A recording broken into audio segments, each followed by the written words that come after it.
지금 잠언 11장 말씀을 한마디로 요약하면은 물질을 바로 사용하라 이런 말씀이 되겠습니다. 뭘 바로 사용하라고요? 물질을 바로 사용하라.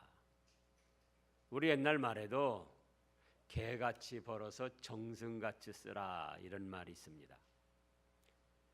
죄악이 되지 않는 이상은 빈부귀천 가리지 말고 성실하게 일해서 벌어서 쓸 때는 고상하고 아름답게 쓰라는 거예요. 정성같이 쓰라는 거는. 이제 돌아다녀 보면은 해외 돌아다녀 보면은 우리나라와 다른 것이 이따금씩 눈에 띕니다. 그 중에 한 가지가 캐나다나 미국에 가니까는 이제 거기도 도로 공사를 하는데요. 우리나라의 여자들이 여러 분야에 진출을 해 있는데 도로 공사하는 데는 여자들이 없어요. 물론 이게 이렇게 그 신호는 거 이제 처음에는 그러다 요즘엔 다 기계로 하잖아요, 신호. 근데 캐나다도 보고 미국도 보니까는 건설 현장 그 도로 공사 현장에서 여자들이 같이 일하는 거예요, 여자들이. 그것도 이제 아가씨들도 있고.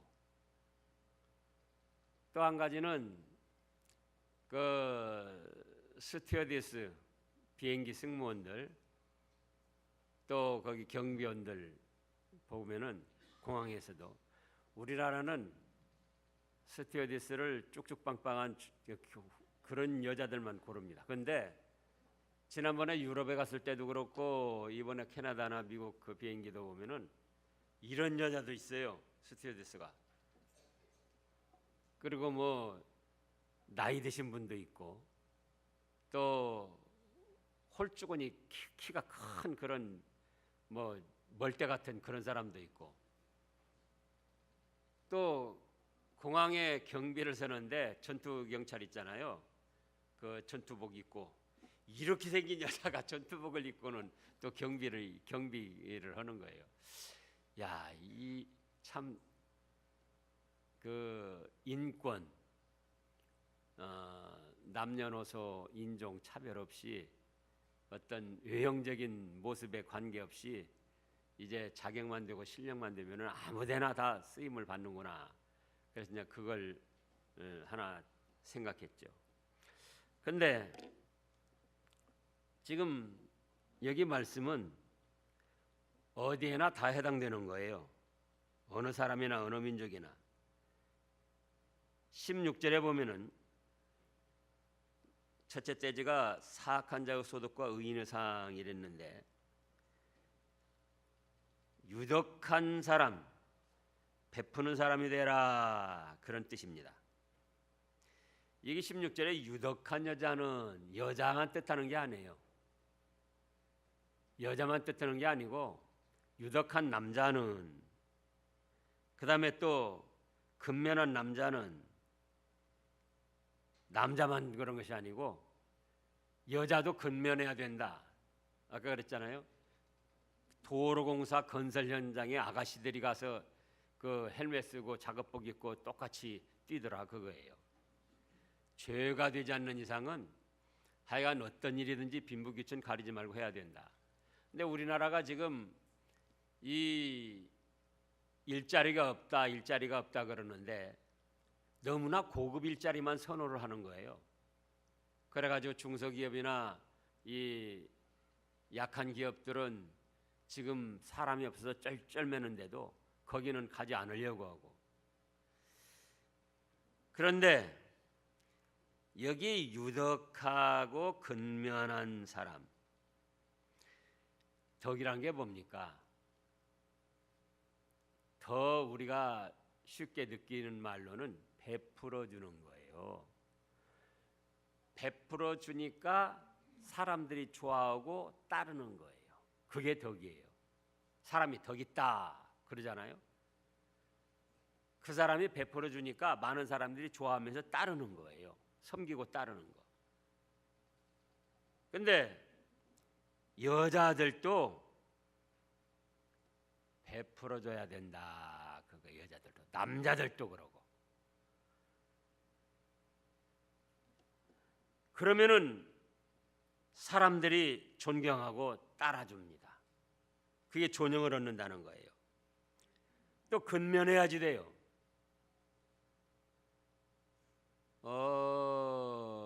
이제 신방 다니면서 점심을 대접받든지 이제 그러면서 가보면은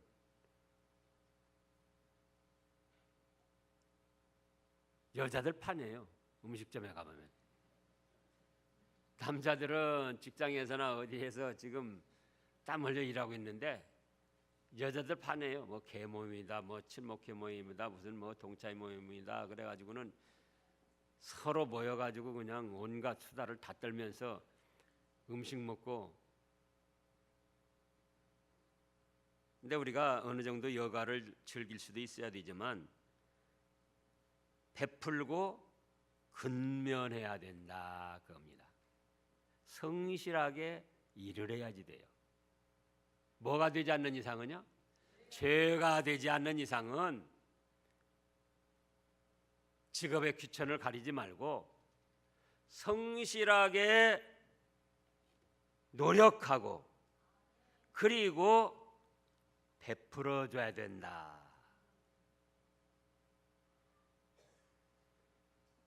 17절에도 지금 잠언 11장 17절입니다. 인자한 자는, 인자라는 게 뭡니까? 어진 사랑을 베푸는 사람. 어진 사랑을 베풀어 주는 사람은 자기의 영혼을 이롭게 한다는 거예요. 몸과 마음도 이롭게 할 뿐만 아니라 어진 사랑을 베풀어 주는 사람은 영혼까지도 이롭게 한다. 그런데 그 다음 말씀이 뭐라고 했습니까? 잔인한 자는 자기의 몸을 해롭게 한다는 거예요. 어떤 사람이요?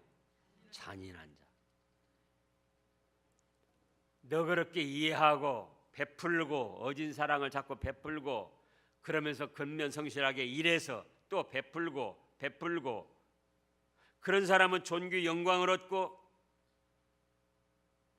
영혼까지도 이롭게 된다. 그런데 베풀지 아니하고 근면성실하지 아니하고 어진 사랑을 베풀지 아니하고 그런 사람은 자기의 영혼까지도 해롭게 하고 자기의 몸도 해롭게 한다 그겁니다. 우리가 현실에서 이런 걸 생각해야 됩니다. 가족들끼리도 베풀어야지 돼요. 누구끼리도요? 가족들끼리도. 저는 이따금씩 뭐 이제 소리를 들어보면은 몇십 년 같이 살았는데도 남편한테 얻어 입어본 것이 없다. 자기 손으로 샀지. 그런 사람들 참 이상하더라고요. 우리 장홍 선생님. 네? 그러잖아요. 부부간에도 같은 돈이지만 베풀어줘야지 돼요. 부모 자녀지간도 그렇고. 그래서 덕을 쌓아야지 돼. 덕. 이해하고 수용하고 베풀고 어진 사랑을 또 베풀고. 우리말에 그런 말 있잖아요. 자기에게 잘해주면 싫다는 사람 하나도 없다고. 근데 올가쥐고 인색하게 하고 부부간에도 그렇게 하니까는 황혼이혼하자. 이제라도 각자 살림하자. 그런 말들이 나오는 거예요. 그래서 근면성실하게, 죄가 되지 않는 이상은 근면성실하게 일해서 정승같이 고상하고 아름답게 베푸는 사람이 되자. 그러면은 몸도 유익하게 되고 17절 그때 보면 자기 몸을 해롭게 하느니라, 잔인하게 하니까 해롭게 하는 것이고 또 영혼도 이롭게 한다 그겁니다. 잔인에 대해서도 우리가 생각을 해봐야지 돼요. 어떤 사람들의 잘못에 대해서 너무 잔인하게 심판을 하면 안 돼요. 또 우리 마태복음 5장 그 팔복장에서도 그러고 그 다음에 예수님이 하신 말씀이 긍휼히 여기는 자는 긍휼히 여김을 받을 것이며 긍휼이 없는 심판은 자기 자신도 긍휼 없는 심판을 받는다고 말씀을 하셨어요. 지금 문재인 정부 들어서서 잘하는 것이 여러 가지가 있습니다. 그런데 과거에 잘못한 걸 전부 들추어내서 그걸 적폐라고 청산하기 시작하면은 지금 그렇게 되고 있는데요. 건설적으로 생산적으로 나라를 이끌어갈 거는 언제 할 겁니까? 캐캐묵은 잘못된 것까지 다 들춰내가지고 그거 다 심판하겠다고 하면은 한편으로는 좋은 일도 있지만은 그건 바람직하지 않은 거예요. 만약에 정권이 바뀌어가지고 문재인 정부 잘못한 것 없을 줄 아세요? 그거 다 시시콜콜 털어내가지고는 거기다 덮어 씌워서 그런 일들이 계속 우리나라 국가적으로 이루어진다면 그게 어떻게 될 겁니까? 그래서 출구작전이라고 그러죠. 어느 선에서 멈출 수 있어야지 돼요. 잔인하게 하지 말고 베풀고 감싸주는 것도 있어야 된다. 그 면에서는 우리 김대중 대통령이 잘하신 겁니다. 자기가 박정희 때문에 사형언도 받고 죽을 고비를 여러 번 넘겼잖아요. 그래도 다 풀어주고 많은 배려, 베풀미 있었잖아요. 자, 우리 시편 103편을 보겠습니다.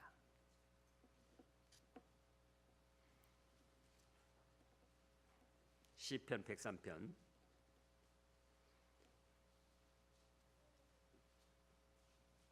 8절 말씀부터 읽어보세요.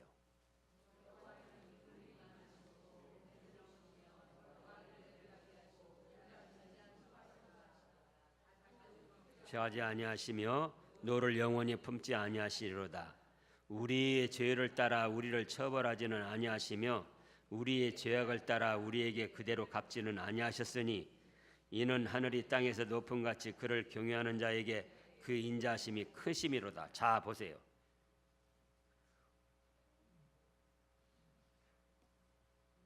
(8절에) 여호와는 긍휼이 많으시고 은혜로우시며 노하기를 더디하시고 인자하심이 풍부하시도다. (9절에) 자주 경책하지 아니하시며 잘못했을 때마다 그때마다 책망하지 아니하셨다는 거예요. 노를 영원히 품지 아니하시리로다. (10절에) 우리의 죄를 따라 우리를 처벌하지는 아니하시며 우리의 죄악을 따라 우리에게 그대로 갚지는 아니하셨으니. 제가 목사이지만 보통 성도들이 저지르는 잘못은 안 한다 할지라도 또 목사로서 기준이 있는 거예요. 그래서 하나님이 목사의 기준으로 해서 저를 심판하시기로 했다면은 제가 이 자리에 설 수가 없어요. 여러분들도 한번 생각을 해보시라고요.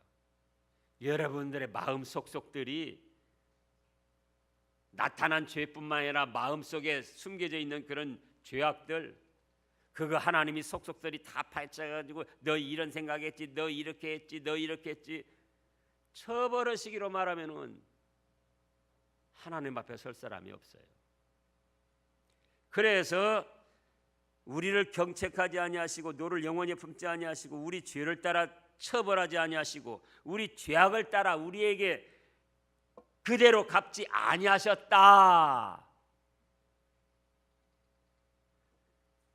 그렇기 때문에 가족들끼리 잘못한 것도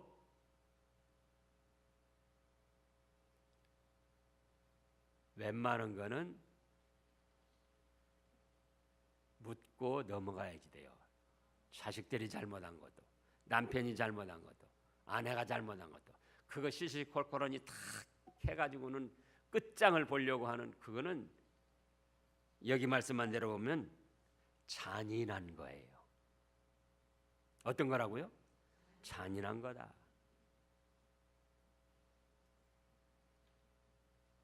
또 정치적, 사회적, 국가적으로도 지금 마찬가지입니다. 어느 선에서 멈출 수 있고 베풀어 줄 수 있어야지 돼요.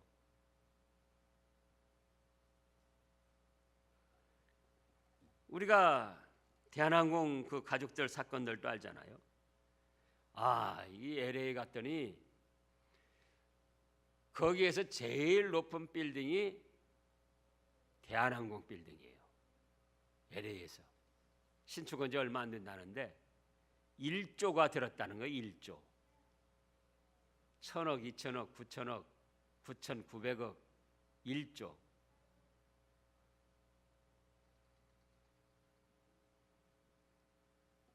근데 좀 베풀었으면 얼마나 좋았겠습니까?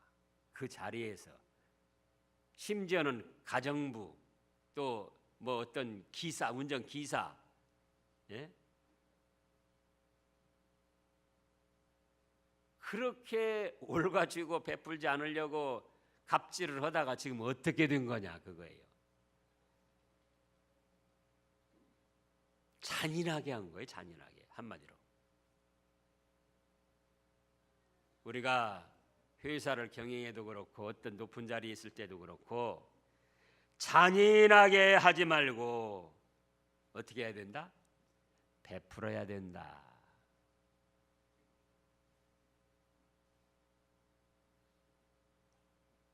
교회에서도 그래요. 교회에서도 베풀어야지 돼요.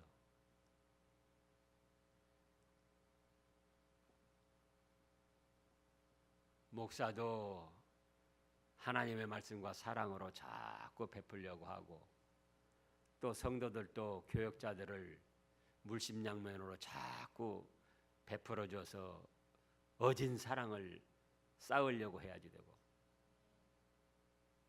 인색하게 잔인하게 그렇게 해서는 안 돼요.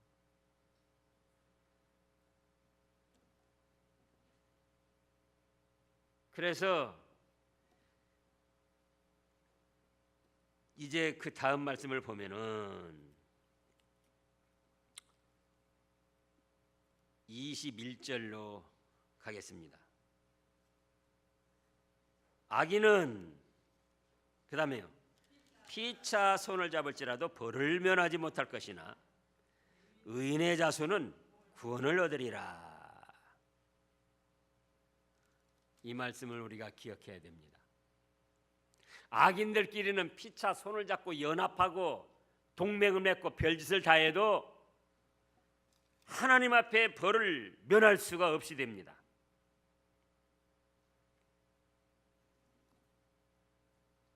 우리들도 마찬가지예요. 악하게 나가는 사람과 손을 잡고 어떤 일을 도모하려고 해서는 안 돼요.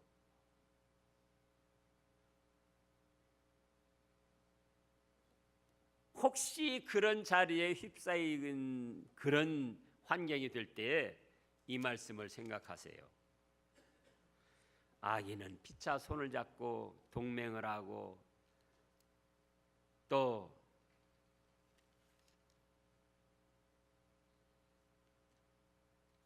서로 연합이 돼서 함께한다 할지라도 뭘 면하지 못한다? 하나님 앞에 벌을 면하지 못한다. 그래서 그 악인들의 어떤 모임, 그 단체, 그 어떤 그 자리, 거기에서 빨리 벗어나야지 돼요. 그런가 하면은 의인의 자손은 어떻게 된다고 그랬습니까? 의인은 자손까지도 구원을 받게 된다는 거예요. 자손까지도.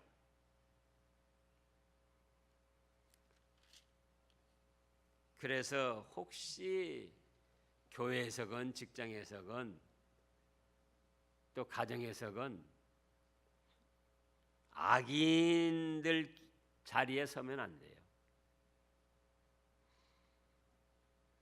직장에서도 그 파업하고 무슨 뭐 이 결사투쟁, 그건 안 믿는 사람들 보고 하라고 그래요.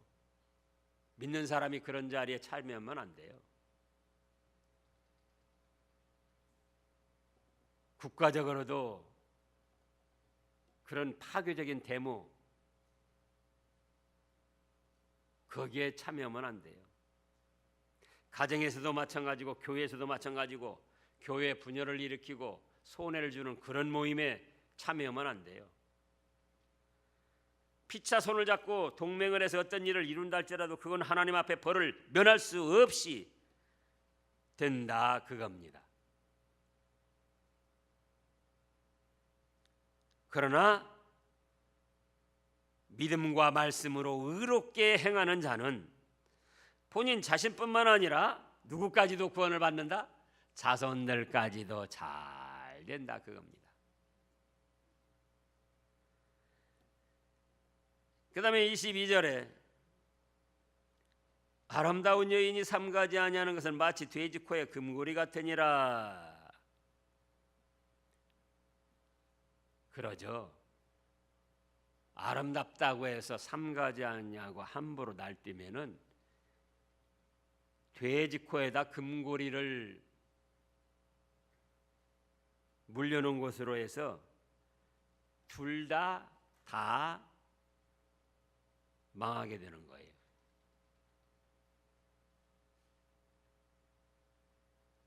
아름다운 여인뿐만 아닙니다. 아름다운 남자, 용모가 뛰어난 남자라고 해서 삼가하지 않고 함부로 날뛰면은 지금 그 미투 운동 그래가지고 떨어진 사람들이 얼마나 많이 있습니까? 그 대표적인 사람이 안희정이 대통령 유망주로까지 떠오르며 한참 많은 인기몰이를 했는데 그 뭐가 됐어요 지금? 남자든지 여자든지 잘났다고 그래서 삼가하지 아니하면은 그건 뭐가 된다고요? 돼지 코에 금고리 같다. 둘 다 어렵게 된다, 그거예요.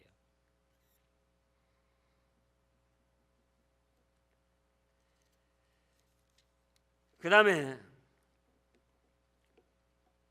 23절에 보면 의인의 소원은 오직 선하나 악인의 소망은 진노를 이루느니라.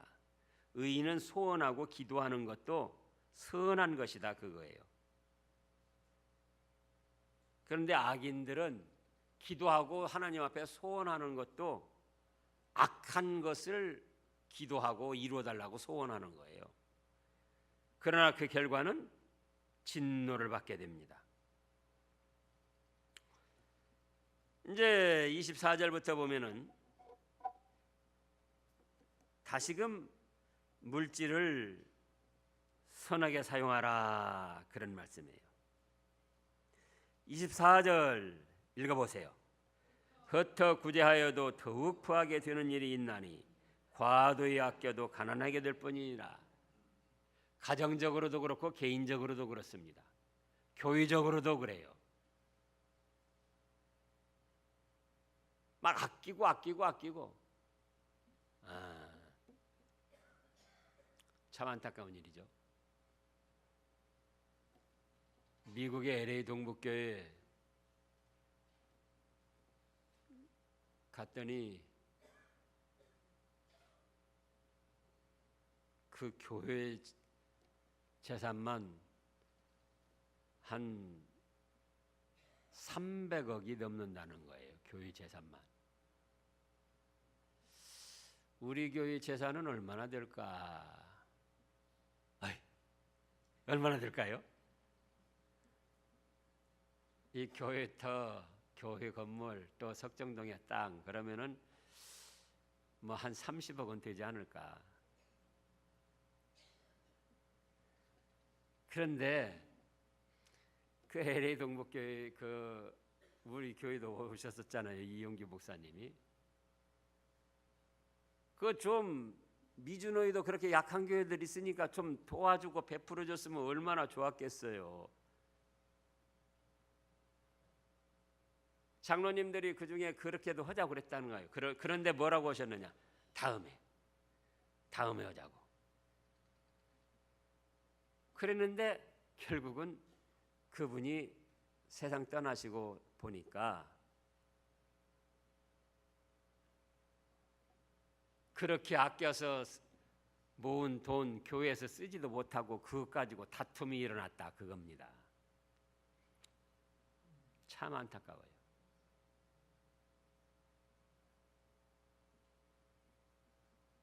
아니 그 어려운 교회들 얼마나 도와줄 수 있는 그런 힘이 있었느냐 그거예요. 근데 다음에 도와주자. 그렇게 아끼고 모아가지고는 만들어놨는데 그거 가지고 지금 뭐가 일어났어요? 다툼이 일어났어요. 다툼이.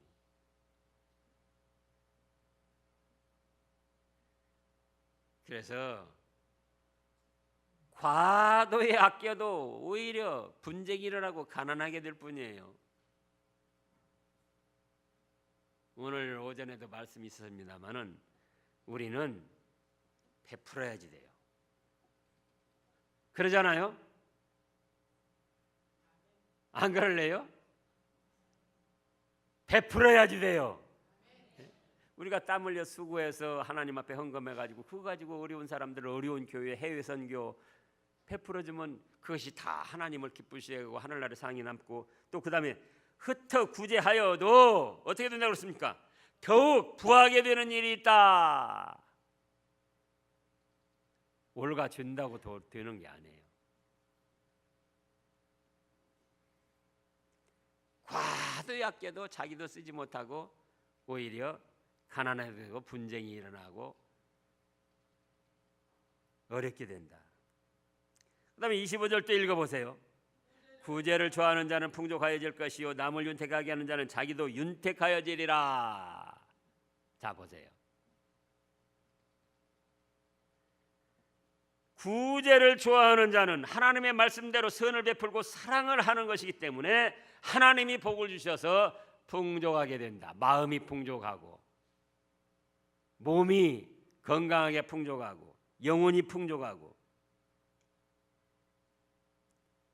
또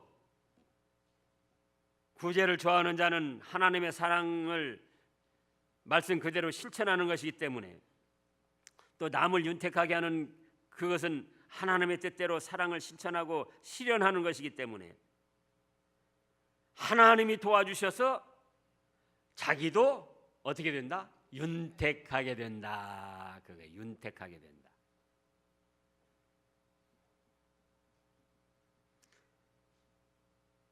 (36절에는) 곡식을 내놓지 아니하는 자는 백성에게 저주를 받을 것이나 파는 자는 그의 머리에 복이 임하리라. 27절에 선을 간절히 구하는 자는 은총을 얻으려니와 악을 더듬어 찾는 자에게는 악이 임하리라. 28절에 자기의 재물을 의지하는 자는 패망하려니와 의인은 푸른 잎사귀같이 번성하리라.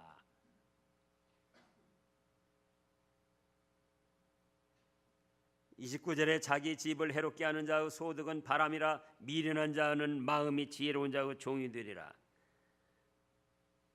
과도히 아끼면서 수단 방법 가리지 않고 물질을 모아서 재물을 의지하면은 하나님 앞에 패망하게 됩니다.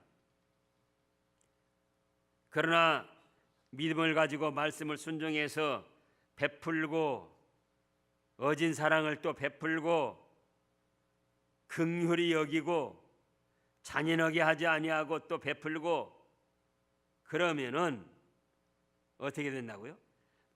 푸른 잎사귀같이 영육간에 번성하도록 하나님이 축복을 해주신다는 겁니다.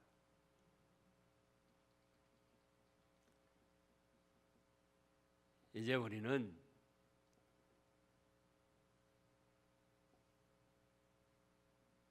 베푸는 사람이 돼야지 돼요. 가족들끼리도 교우들끼리도 그 목사들끼리도 모이면은 이제 이 밥을 사잖아요. 아무래도 우리 교회 형편이 나으니까 제가 주로 많이 삽니다. 근데 어떤 사람은 살만한 형편이 드는데도 제가 서너 번 사도 한 번도 안 사요.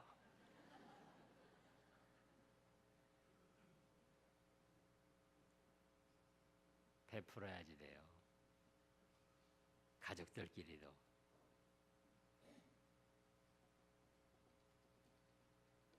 그러면은 하나님이 기뻐하시고 사람들도 좋아하고 하나님이 복을 주십니다. 기도하겠습니다.